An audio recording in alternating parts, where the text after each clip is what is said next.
the tremendous entrepreneurial energy that exists in Andhra Pradesh, for example. So to me, this is a real opportunity to strengthen Samaj through this program also. Because when you have a strong Samaj, sir, what the Sarkar needs to do then is to just unleash that entrepreneurial energy which exists by reducing unnecessary risk. Our people are ready to take risks. They have huge risk appetite, especially our poor people. But they have to take unnecessary risks because there's not safety. For example, for women, there's a social distance between her and the state. So how do you enable safety, public infrastructure, so that she can be the real entrepreneur that she wants to be? To me, there's huge opportunity in another way. You have 1,500 kilometers of coastline. You have forests. You have the Deccan Plateau. There is huge opportunity, maybe especially for women, I hope, to become environmental stewards while improving their economic livelihoods. And I think these are the new opportunities that are going to come because the ecology is at the absolute base of the economy, and the more we can enrich and sustain our ecology, the more opportunities, especially for grassroots entrepreneurs, to be able to find new pathways, especially enabled by technology. As you know, at XF Foundation, some of our teams are working on, for example, through the digital public infrastructure, enhancing it with skills, through ONDC, Open Networks for Digital Commerce, enabling entrepreneurs to discover opportunities. We have a new thing called Blue Dot. You know, like the blue dot on where you are locating, say, an Uber driver. So that idea transformed for one family, one entrepreneur will look like this, that a woman with a skill or any entrepreneur with a skill or a product has to be found. And so he or she becomes a blue dot on a platform and is able to advertise, I am here. You can find me, and this is what I can offer you. So we have started some work on this. In addition, with the Chief Minister's Office, our teams are also working on personal tutoring at a high level with IIT Madras, because you need a different kind of skill set, and maybe, I don't know, Nigel will talk to what's happening in AI. What is the future of jobs? What is the future of entrepreneurship? It's going to be uncertain. We need to teach our young people to learn how to learn. To learn how to develop new skills as the complex world changes. That's what you're trying to do, sir, with your government. I hope it will happen soon. But these were some of the ideas. Continuous lifelong training, because the world is changing too fast and the future of jobs and entrepreneurship is changing. We have to let people change with that. Continuous thinking through our natural capital and how we can use that to create economic livelihoods, and looking at women, especially women, how can we reduce the distance between the woman, the state and the market. Thank you. I love the blue dot and your mention of it, because it reminds me about the red dot on our NDTV logo. Yeah. The red dot, which we've had ideas. Assuming you accept all of them. First of all, I'm requesting all of them, be partners with us. That is first step. So that continuous dialogue, their strengths, their organization skills, everything we can imbibe here. As a matter of fact, as you rightly mentioned, different views you expressed. Long back around 1995, when I started IT, our madam is aware, Infosys, all these things. Nilkani has given a big gift for India, that is Aadhaar, UAID. That is the biggest contribution from him. That is a game changer even today. At the time I promoted IT, there is no clue. All over the world I went. Finally, I brought IT companies. I started engineering colleges. Then I promoted step-by-step ecosystem. Ultimately, they migrated from Andhra Pradesh to different countries. Now, 195 countries, every country there are Telugu community. How many years? Only 25 years. What is the per capita income? Highest per capita income in any country. America, if you go, highest per capita income, only these people. Even Ireland, even Netherlands, even Germany, Japan, everywhere they have spreaded now.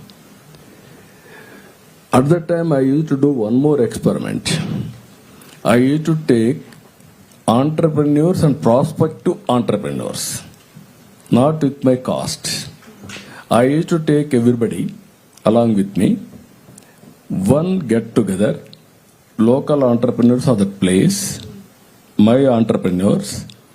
Then I used to give my presentation, this is my vision, all these things. Then I used to network our entrepreneurs with other entrepreneurs. That is where inspiration. Over a period of time, all entrepreneurs of Andhra Pradesh has become very strong entrepreneurs. Talking each other, sometimes technology or otherwise knowing each other, collaborating, so many things happen. That is where second generation entrepreneurs are very strong from Andhra Pradesh, Telugu states, not other states. As he rightly mentioned, Sinha, somebody has to take lead. Then only it will be tested, you are successful or failure. You are not taking any risk. How can you be successful? Now that is where India is moving very fast now. I wanted to go for inclusive society. Growth story should be inclusive. Financial independence you call, or otherwise one family, one entrepreneur. Just now I asked our IBM and everybody to train AI. They are having a plan of 5 million. I am asking them to train 1 million plus in Andhra Pradesh. Mega scale. Here I request you one thing, all of you. Industry, service, agriculture, everything is going on. But value addition is missing.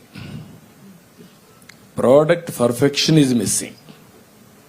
How to bring all these activities in structured way, organized way, that is MSME, one family, one entrepreneur. No, in fact, sir, that sort of moves right into my next question. Value addition is missing.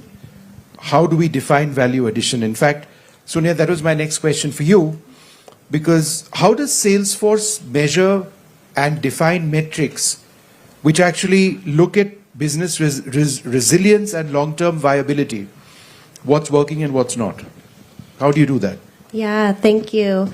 Well, the first thing that comes to mind is a journey we've been on for a long time. Our philanthropy has been focused on education, and this conversation is really resonating with me because over the last 2 years, we've been thinking about reskilling and upskilling and how do we have to transform our own workforce at Salesforce, but how do we help others do that? And so this idea of AI fluency, and if you Google Salesforce AI fluency, we just put out some thought leadership around what does that look like. And so I think that helps to kind of define some of the metrics of, how do you know when you've arrived? And I very much agree with my colleagues. It's a lifelong learning journey. The other thing that comes to mind is true kind of classic definition of environmental sustainability. So for us, when we think about things like regenerative agriculture, or decarbonization, or clean energy transition, we do a significant amount of tracking on our own software of carbon emissions, clean energy produced, additional clean energy to the grid, fresh water conserved or regenerated. So I think the good news is most tech companies are becoming much more sophisticated, and so are our investors, maybe most importantly, and our customers, in thinking about not only what are you delivering us from a technological outcomes perspective, but who's the company behind that and what are your practices, and really choosing to partner with companies and enterprises that are investing across the whole value chain from sustainability, inclusive growth, human rights. So we're pleased to be on that journey, and I'm so excited to see some of the largest companies in the world, folks who are here like Amazon, Google, Microsoft, etc. Some of our hyperscalers that we're so heavily reliant on Sure. for this digital age. Sumanth, how does one become an entrepreneur in the clean energy space? Look, I think to talk about what Nigel was talking about, the demand side clearly is there. So I think that is one thing that is established. I think beyond that, it's a matter of taking risk. Having I think one basic precondition for being an entrepreneur is you need to have a level of education. You need to be able to understand what's happening around you. You need to be able to sense, what are the opportunity sets around you. You need to be able to go and talk to people to raise financing and so on. So for all of that, I think education is a basic prerequisite. So I think along with the One Family, One Entrepreneur program, clearly the whole thrust on education really needs to be strengthened to the extent it isn't already there. But certainly that is an area that needs to be looked at. I think the other important thing is, risk-taking in India so far has not really been a very positive thing. Everybody has been very risk-averse in general, certainly in northern India, where I grew up.